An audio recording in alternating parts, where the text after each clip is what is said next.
வணக்கம். மாநில செய்திகள் வாசிப்பவர் வடிவழகி கபிலன்.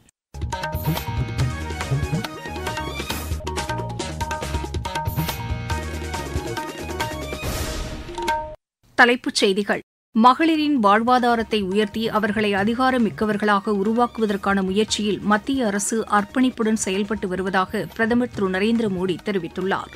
தேசிய பாதுகாப்பு பணியில் மகளிருக்கு முக்கியத்துவம் அளிக்கப்பட்டுள்ளதாக தகவல் ஒலிபரப்புத்துறை இணையமைச்சர் டாக்டர் எல் முருகன் தெரிவித்துள்ளார்.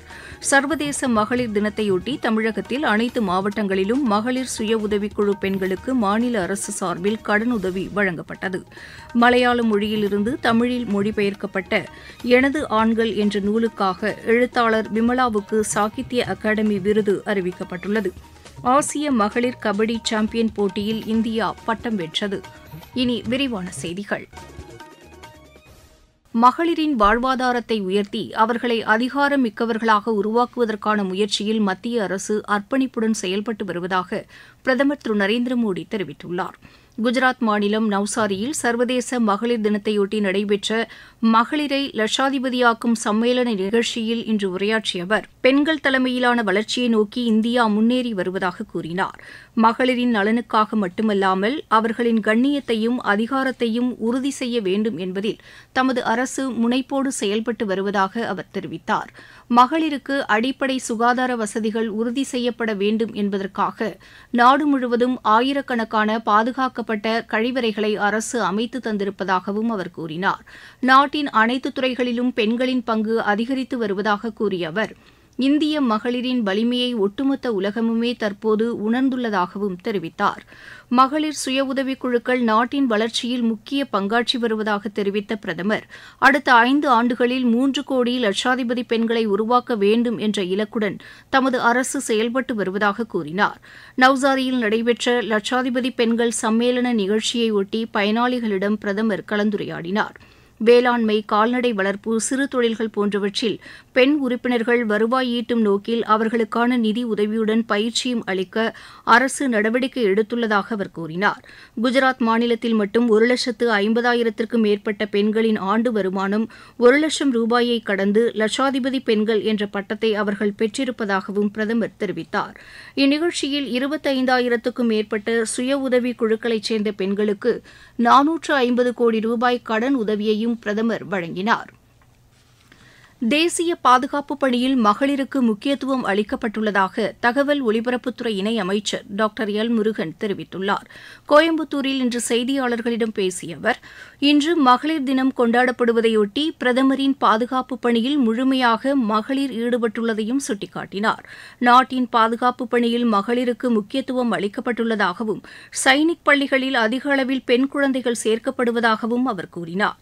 பிரதமரின் அனைவருக்கும் வீட்டு வசதி திட்டத்தின் கீழ் பெண்கள் பெயரில் வீட்டு மனைகள் வழங்கப்படுவதாகவும் இலவச எரிவாயு இணைப்பு வழங்கப்பட்டுள்ளதாகவும் திரு எல் முருகன் தெரிவித்தார்.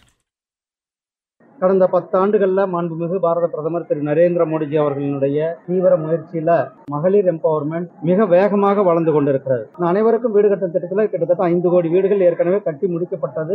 இன்னும் 5 கோடி கட்டுவதற்கான உத்தரவை கொடுத்திருக்கிறார்கள். இந்த வீட்டினுடைய பட்டா நம்மளுடைய தாய்மார்கள், சகோதரிகள் பேரில் தான் அந்த வீட்டினுடைய பட்டா இருக்கிறது. அதே மாதிரி ஜல்ஜீவன் மிஷன் திட்டம், வீட்டுக்கு வீடு கேஸ், கிட்டத்தட்ட 10 கோடி வீடுகளுக்கு இலவசமாக கேஸ் கனெக்ஷன் கொடுக்கப்பட்டிருக்கிறது. அதே மாதிரி முத்ரா லோன், கிட்டத்தட்ட 70% முத்ரா லோன்ல நம்முடைய சகோதரிகள் பயனாளிகளாக இருக்கிறார்கள். அவர்களை மையப்படுத்தி தான் இன்றைக்கு நாட்டினுடைய வளர்ச்சி அதிகமாக இருக்கிறது. அதே போல நேஷனல் டிஃபென்ஸ் அகாடமியில முதல் முறையாக சகோதரிகளுக்கு வாய்ப்புகள் கொடுக்கப்பட்டிருக்கிறது. சைனிக் உள்ள பெண் குழந்தைகள் படிப்பதற்கான வாய்ப்புகள் கொடுக்கப்பட்டிருக்கிறது. இன்றைக்கு அனைத்து துறைகளிலுமே நம்முடைய சகோதரிகளினுடைய போற்றத்தக்க சாதனைகளை நிகழ்த்தி கொண்டிருக்கிறார்னா அது நம்முடைய பிரதமர் திரு நரேந்திர மோடிஜி அவர்கள் எடுத்த முயற்சியினால இன்றைக்கு மிகப்பெரிய அளவில் அவர்கள் வளர்ந்து கொண்டு இருக்கிறார்கள். நம்முடைய சகோதரிகளும் தாய்மார்கள். சர்வதேச மகளிர் தினத்தையொட்டி மாநில அரசு சார்பில் அனைத்து மாவட்டங்களிலும் மகளிர் சுய உதவிக்குழு உறுப்பினர்களுக்கு கடனுதவி வழங்கும் விழா இன்று நடைபெற்றது. கோவை, விருதுநகர், மதுரை உள்ளிட்ட மாவட்டங்களில் மாநில அமைச்சர்கள் மகளிர் சுய உதவிக்குழு உறுப்பினர்களுக்கு கடனுதவியை வழங்கினர். தமிழகத்தில் கோடை காலத்தில் மின் தட்டுப்பாடு ஏற்படாமல் இருக்க அனைத்து நடவடிக்கைகளும் எடுக்கப்பட்டுள்ளதாக மாநில மின்துறை அமைச்சர் திரு செந்தில் பாலாஜி தெரிவித்துள்ளார். கோவையில் இன்று செய்தியாளர்களிடம் பேசிய அவர், மின் விநியோகத்தை சீராக பராமரிப்பதற்கான ஆய்வுக் கூட்டம் தமது தலைமையில் நடைபெற்றதாகவும், தடையற்ற மின் விநியோகத்தை உறுதி செய்ய வேண்டும் என அதிகாரிகளுக்கு அறிவுறுத்தப்பட்டுள்ளதாகவும் கூறினார். நீங்கள் கேட்டுக்கொண்டிருப்பது மாநில செய்தி அறிக்கை.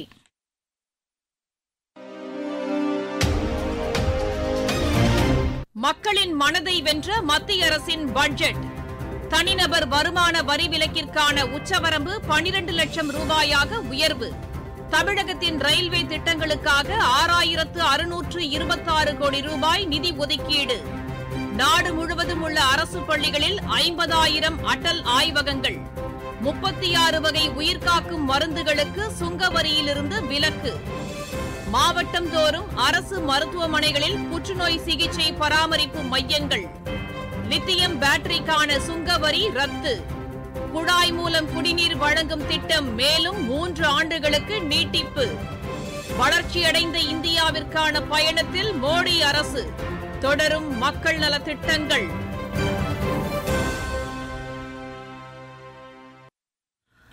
இரண்டாயிரத்து 24ஆம் ஆண்டுக்கான சாகித்ய அகாடமி மொழிபெயர்ப்புக்கான விருதுகள் அறிவிக்கப்பட்டுள்ளன. 21 பேருக்கு இந்த விருதுகள் அறிவிக்கப்பட்டுள்ளதாக சாகித்ய அகாடமியின் செயற்குழு தெரிவித்துள்ளது. மலையாள மொழியிலிருந்து தமிழில் மொழிபெயர்க்கப்பட்ட எனது ஆண்கள் என்ற நூலுக்காக நெல்லையில் பேராசிரியராக பணியாற்றும் எழுத்தாளர் விமலாவுக்கு சாகித்ய அகாடமி விருது அறிவிக்கப்பட்டுள்ளது. விருது பெறும் ஒவ்வொருவருக்கும் 50,000 ரூபாய் ரொக்கப் பரிசும் தாமிரப்பத்திரமும் அளிக்கப்படும் என்று அதன் செயலர் திரு ஸ்ரீனிவாசராவ் வெளியிட்டுள்ள செய்திக்குறிப்பில் தெரிவித்துள்ளார்.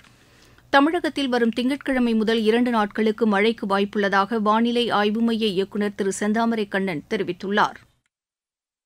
வானிலை முன்னறிவிப்பை பொறுத்தவரை 10ஆம் தேதியன்று கடலோர தமிழக மாவட்டங்களில் ஓரிரு இடங்களிலும் 11ஆம் தேதியன்று தமிழகம், புதுவை மற்றும் காரைக்கால் பகுதிகளில் அநேக இடங்களில் இடி மின்னலுடன் கூடிய லேசானது முதல் மிதமான வரை மழைக்கு வாய்ப்புள்ளது.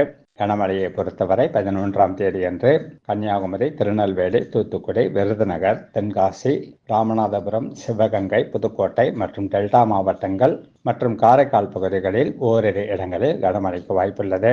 மீனவர்களுக்கான எச்சரிக்கையை பொறுத்தவரை 10 மற்றும் 11ஆம் தேதிகளில் தென்மேற்கு வங்கக்கடல் பகுதிகள், தென் தமிழக கடலோர பகுதிகள், மன்னார் வளைகுடா பகுதிகள் மற்றும் அதனை ஒட்டிய குமரி கடல் பகுதிகளில் சூறாவளி காற்று வீச வாய்ப்புள்ளதால் 10 மற்றும் 11ஆம் தேதிகளில் மீனவர்கள் இப்பகுதிகளுக்கு செல்ல வேண்டாம் என்று அறிவுறுத்தப்படுகிறார்கள்.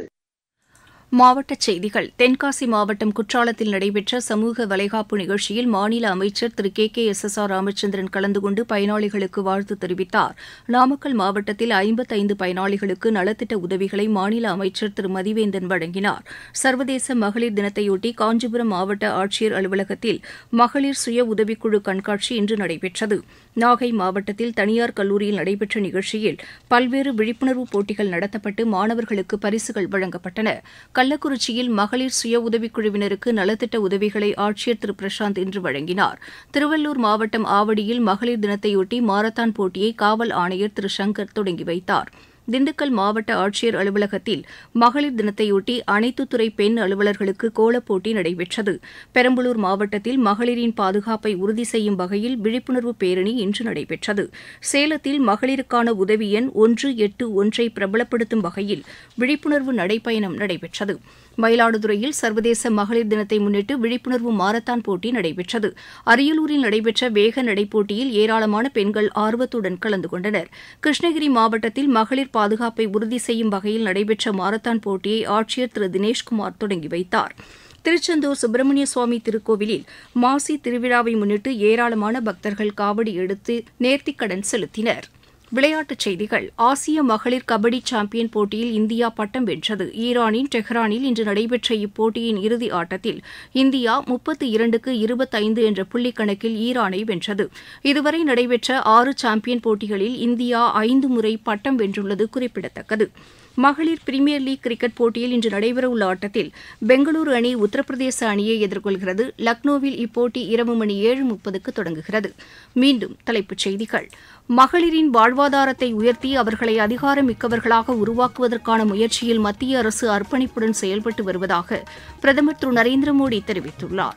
தேசிய பாதுகாப்பு பணியில் மகளிருக்கு முக்கியத்துவம் அளிக்கப்பட்டுள்ளதாக தகவல் ஒலிபரப்புத்துறை இணை அமைச்சர் டாக்டர் எல் முருகன் தெரிவித்துள்ளார். சர்வதேச மகளிர் தினத்தையொட்டி தமிழகத்தில் அனைத்து மாவட்டங்களிலும் மகளிர் சுய உதவிக்குழு பெண்களுக்கு மாநில அரசு சார்பில் கடன் உதவி வழங்கப்பட்டது. மலையாள மொழியில் இருந்து தமிழில் மொழிபெயர்க்கப்பட்ட எனது ஆண்கள் என்ற நூலுக்காக எழுத்தாளர் விமலாவுக்கு சாகித்ய அகாடமி விருது அறிவிக்கப்பட்டுள்ளது. ஆசிய மகளிர் கபடி சாம்பியன் போட்டியில் இந்தியா பட்டம் வென்றது. இத்துடன் இந்த செய்தி அறிக்கை நிறைவு பெற்றது. எமது செய்திகளை சமூக வலைதள பக்கங்களில் AR நியூஸ் சென்னை என்ற முகவரியிலும் RNU சென்னை என்ற யூடியூப் சேனலிலும் உடனுக்குடன் அறிந்து கொள்ளலாம்.